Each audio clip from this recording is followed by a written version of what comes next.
That's what this is about, and I have always believed. That's what this is about, and I will tell you, I have always believed. I grew up as a child of the Civil Rights Movement.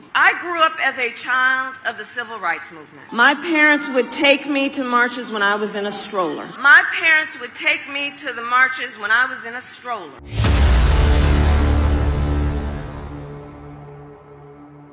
All right, so we're just 3 days out from the election, and we're still seeing interviews from swing voters coming out, slamming Kamala Harris, blowing up on her policies, and really ripping her for who she has been in this campaign.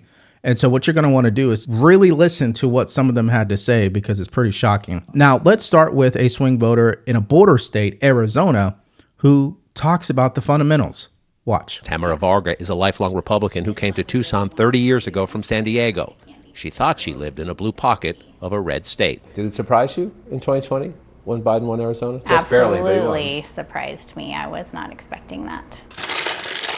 Varga owns 2 candy shops and 2 food trucks, so she can provide jobs for individuals with special needs, including her sons. She says housing and other costs of living are up. Her gut says Trump is stronger this time. I feel that Trump's ahead, but I felt that way in 2020 as well. So it's hard to say. You know, I feel that I have had more friends that are open to Trump and are flipping to a Trump vote. And the local friends who are doing that, do they cite a reason? The border and the economy. As people are having a hard time putting food on their table and gas in their cars, and it's really affecting them. So I think that they now think about their vote and how it will affect their household. Now, we know in the state of Arizona, really the big 2 issues are the border and the economy. Those are issues that Trump is going to win every single time.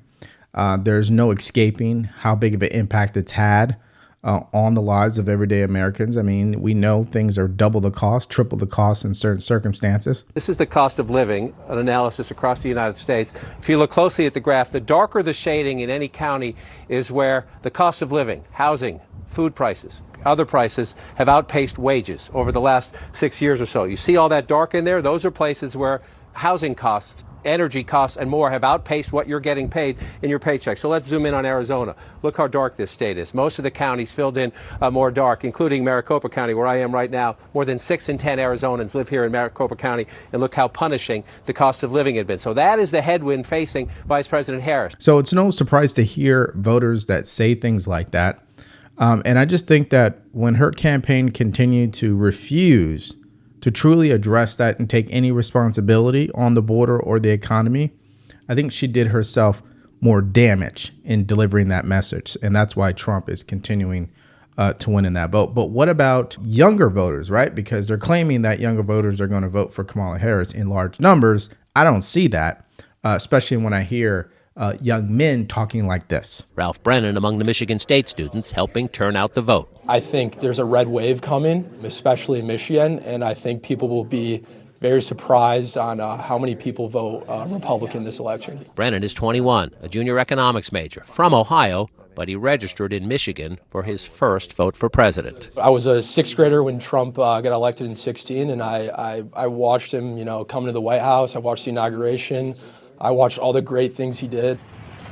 Trump struggled with young voters in 2016 and 2020. Brennan predicts better numbers this time, especially among young men. Thank you, guys. And especially after Robert F. Kennedy Jr. ended his campaign and backed Trump. I've heard a lot of young guys say how important RFK was to their President Trump vote.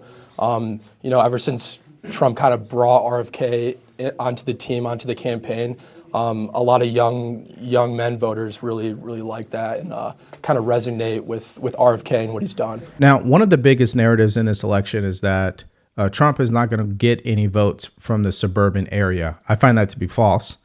Suburban women, to be more clear, I also found that false, because when I looked at the polling, it doesn't really show that he has a huge deficit with suburban women.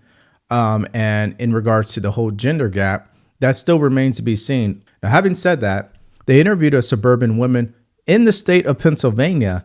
Here's what she had to say. Delaware County is reliably blue, but there are pockets where Trump runs strong. I'm most upset about the lack of a border and the lack of our sovereignty and how that's eroded in the last 3 years. And I feel as an American citizen, I'm underserved, overtaxed, I'm kind of diminished. Kristen Kapara registered Republican at the age of 18 back in 1988.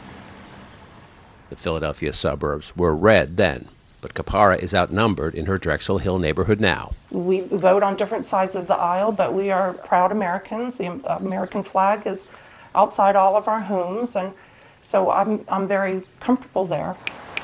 This is her New Jersey beach cottage. Lola and Taylor, her friendly labs. Push onto your left, there. And this is back in Delaware County, where Kapara teaches figure skating. She believes Trump will run stronger this year because of concerns about inflation, the border, and whether Harris is too liberal. Well, I think right now there's a very quiet Trump vote. He does have some bizarre behaviors, but at the end of the day, I feel he's patriotic, and I feel he loves this country and my version of this country a little more dearly than the other side. She touched on a few points. Number one, this country isn't going in reverse when you're voting for Trump. What we're doing is going back to common sense principles that have always made this country great. This progressive ideology where our compassion has turned us into naive individuals isn't going to work moving forward. We need to get back to law and order. We need to get back to smaller government. Okay.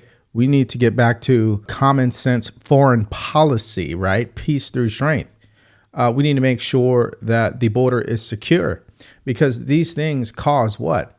A stress on our local system in these inner cities, especially these sanctuary cities that affect Americans in so many different ways. And I just think that's common sense. That's not too much to ask. Men and women's sports, I can go on and on and on. But it's not about what the Democrats would have you believe, which is, yeah, you guys are trying to take us back to slavery and all this other stuff. It's all fear mongering for them. Now, another battleground state is Michigan. And I've been telling you guys that Jill Stein is ahead in that state. She is polling higher than Kamala Harris. Here is Muslim American stating why they're not voting for Kamala Harris. How did the Democrats lose your vote? Unfortunately, Kamala Harris and Mr. Biden turning America, the superpower, the greatest power, to third world country. Broken border, oppression. Left Iraq in the 70s to come to America for democracy. Now you get here and you see the president was nearly assassinated 3 times. What were you thinking that day? I never seen a president of United States was 3 times facing assassination and attempted 3 times in 3 months. Where are we? Are we in America? Yeah, so we've talked in length about that issue, the Hamas and Israel war, and it's a lose-lose for Kamala Harris. And that's part of being affiliated with the current administration. She is the sitting vice president, so she's part of the incumbent party. And when you have a conflict like that, it actually works against them in the election. Now, before we go any further, please, if you're getting value from this video, like, share, and subscribe to our channel. If you want to support us further, go to the link in the description below, grab yourself some merch, or buy us a cup of coffee. Now, 1 or 2 scenarios are going to happen in this election. History is going to repeat itself, which means Trump will win. Or 2, the unknown is going to take place, which is women from all around this country are going to show up and blow Trump out of the water. I'm more in agreement with history repeating itself. And I believe CNN thinks that way too, because here's John King's summary of interviewing those voters. Watch. Some of them will go home without a doubt. Some of them are Republicans by DNA. Some of them voted for Trump in 2016, Biden in 2020, and have told us because of Biden's policies, because of inflation, the cost of living, they're going back to Trump. Yeah, so it's really that simple. Now, one thing that does not help Kamala Harris is when she continues to do these rallies where you don't understand what she's saying, right? She's a talking point, empty suit politician. And I just have to show you this because it just shows you how robotic she really is. Take a look at this. Anybody here already voted? Oh my goodness. That's great. Thank you. Thank you. And another thing that's not helping Kamala Harris' campaign is when the Democrats come out and they talk like this about Trump. Watch. You feared that if Donald Trump would win this race, you and others like you would be thrown in internment camps. You said the same about Muslims and Arabs if Donald Trump won. Do you regret those comments? No, I don't regret those comments. And I'm going to be very clear. You really think you would be thrown into an internment camp? You sitting Neil, U.S. here Congresswoman. is my concern. That's what I said you it as a joke. No, let me be very clear on this, and I want to be very clear on this. I said it half sarcastically. Donald Trump has been very clear that he is going to go what he calls the enemy from within. I think we're all Americans, and you can disagree agreeably. He names his enemies by name. I do not think it is okay to say someone should have 8 barrels pointed at their face. And I think I have been Wait a warned minute. by In law everything I enforcement- looked at, Congresswoman, he never mentioned the word internment camp. So what made I'll send you the take 10 it to that articles I level? sent If you Jake. criticize his language, that's pretty inflammatory language in and of itself. He has talked about detention camps. He has talked about banning Muslims. He did. One of the first things he tried to do when he became president. You stand was by to that remark. You stand by the internment camp remark. And was that to put fear in believe he has voters' talked minds about- in your state? Okay, Neil, let me finish. He has talked about detention camps. But he never actually said that he would put people in a detention camp. You see how first it went from, oh, actually it was a joke, to, oh, I was just being sarcastic. She doesn't know what she's talking about. She knows she made a comment that was highly divisive. She knows it wasn't rooted in any truth. And now that she's being checked on it, she's got to figure out how to justify that crazy rhetoric. But I'm telling you, this is what makes people vote for Trump. It's a turnoff because it doesn't pass the common sense test, right? You start speaking as if Trump has the power or the ability to do the things that you're talking about. No, he doesn't. Let me remind you, there's 3 branches of government, okay? So it's not going to happen. Thank you, Madam Vice President. I wanted to ask you about your day one agenda. I know you said the other day you talked about having an executive order that would eliminate college degrees for certain federal jobs. Yes. Can you tell us about some other day one priorities? Absolutely. Well, obviously there's more than one, Yes. and one of them is going to be to submit basically a package of proposals that are about bringing down costs. So, for example, housing. What we need to do in terms of creating a tax benefit for folks who want home ownership. What we're going to do to create a $25,000 down payment assistance plan. What we're going to do for small businesses. All of that will require a lot of work, and day one is also me getting on the phone with members of the Republican Party, with leaders, with the private sector. Yeah, so the presidential thing to say would have been, I'm going to issue executive order after executive order. I'm going to task my cabinet to take this particular action within 1 hour of me taking office on January 20th. Not, I'm going to submit these proposals to Congress knowing that they're probably not even going to pass. And the original proposal probably won't even be what the ending proposal is. We know how the government works.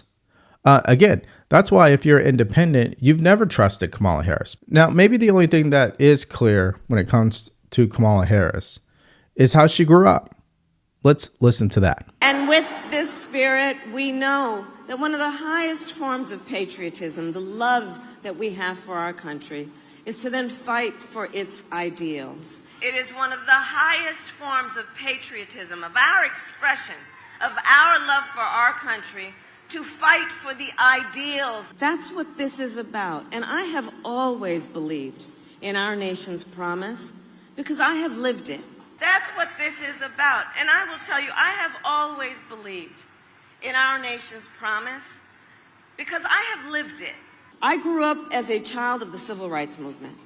My parents would take me to marches when I was in a stroller. I grew up as a child of the civil rights movement. My parents would take me to the marches when I was in a stroller. And people during that time would come together from every walk of life, together from every background, every race, and come together to fight for freedom and opportunity. There were people there from all walks of life coming together to fight for freedom and for opportunity. And I think when you have someone who's as fake as Kamala Harris, who can never truly answer any questions, who is very scripted, a talking point robotic politician who is running on manufactured problems like price gouging, like Project 2025, right? Like Trump's enemy list. Okay. I mean, all of these things are made up. They're not actually rooted in a strong foundation of truth. I think when you have a candidate like that, you run the risk of being exposed on election day. Now, the only thing they do have going is the abortion. So like I said, I'm not going to be naive. There's always a chance that women will come out and blow Trump out of the water. But I'm on the side of history. I do believe that it's the economy. It's that simple. People are up at night because of their bills, what's in their bank account, immigration, especially for people in a border state, especially people who live in sanctuary cities. They're fed up with that. They're done. People who are Democrats and Republicans who can't stand men and women's sports, child mutilation, transgender, taxpayer-funded surgeries. These are things that people are like, whoa. This is nonsense. Censorship, vaccine mandates. Whoa. We're crossing a line. There's a lot of people on both sides that agree to that. And then again, when you package all that together and you look at Kamala Harris overall as a candidate, I just don't think this is the best that the Democratic Party could do if we go back 3 years ago. But we are where we are today. That is my opinion on this. What do you guys think about what these swing voters had to say? Do you think there's a lot of truth to what they're saying? Do you have people who live in these states, or are you from one of these states? Can you back up what they were saying? Let me know in the comment section below. Why do you think, if you could choose one main reason, Kamala Harris will lose this election? Put that in the comment section as well. Now, I think one of the main reasons she will lose this election is because they have tripled down on celebrity endorsements. And last night, Cardi B came out and absolutely embarrassed herself on stage when she forgot her script. She had to scream for her assistant to come out on stage to give her phone so she could read from it. And how she read that script will make you shake your head. So if you want to check that video out, you can click on it because it's coming up right now.